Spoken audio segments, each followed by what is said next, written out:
നമസ്കാരം. News magazine മലയാളത്തിൻ്റെ ഏറ്റവും പ്രധാനപ്പെട്ട ഒരു പെൻഷൻ വിതരണ അറിയിപ്പിലേക്ക് എല്ലാവർക്കും സ്വാഗതം. നമുക്കെല്ലാവർക്കും അറിയാവുന്നതുപോലെ തന്നെ ലോക്സഭാ തിരഞ്ഞെടുപ്പൊക്കെ കഴിഞ്ഞു.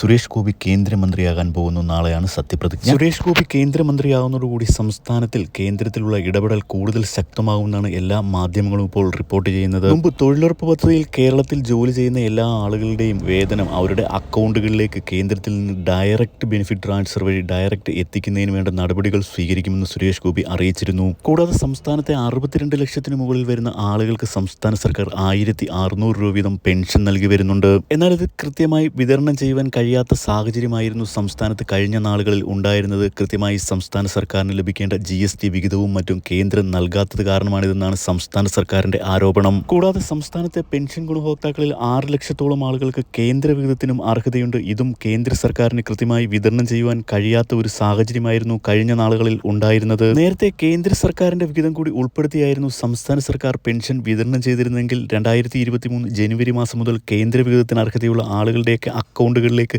കേന്ദ്ര സർക്കാർ നേരിട്ടാണ് ഈ തുക നിക്ഷേപിക്കുന്നത്. നിലവിൽ സംസ്ഥാന സർക്കാരിന്റെ പെൻഷൻ വിതരണം നടന്നാലും കേന്ദ്ര സർക്കാരിന്റെ വിഹിതം കുടിശ്ശിയാകുന്ന ഒരു സാഹചര്യമാണെന്ന് സംസ്ഥാനത്തുള്ളത്. എന്നാൽ ഇത്തരത്തിലുള്ള പെൻഷൻ വിതരണ പ്രതിസന്ധികൾക്ക് മാറ്റം വരാൻ പോകുന്നുവെന്ന ഏറ്റവും പുതിയ അറിയിപ്പുകളാണ് ഇപ്പോൾ കേന്ദ്ര സർക്കാരിന്റെ ഭാഗത്തു നിന്നും എത്തിയിരിക്കുന്നത്. ഇനി എല്ലാ മാസവും കേന്ദ്ര സർക്കാരിന്റെ വിഹിതം അതാത് പെൻഷൻ ഗുണഭോക്താക്കളുടെ അക്കൗണ്ടുകളിലേക്ക് എത്താൻ പോകുന്നു. ഇതിനുവേണ്ട നടപടിക്രമങ്ങൾ സുരേഷ് ഗോപി ഉൾപ്പെടുന്ന കേന്ദ്ര മന്ത്രിസഭ ഉടൻ തീരുമാനിക്കുമെന്നാണ് അറിയാൻ കഴിയുന്നത്. വിശദമായ അറിയിപ്പുകൾക്കും വാർത്തകൾക്കുമായി ചാനൽ സബ്സ്ക്രൈബ് ചെയ്ത് വെക്കുക. വീഡിയോ ഒന്ന് ലൈക്ക് ചെയ്തുകൂടി കാണുവാൻ ശ്രദ്ധിക്കുക. താങ്ക്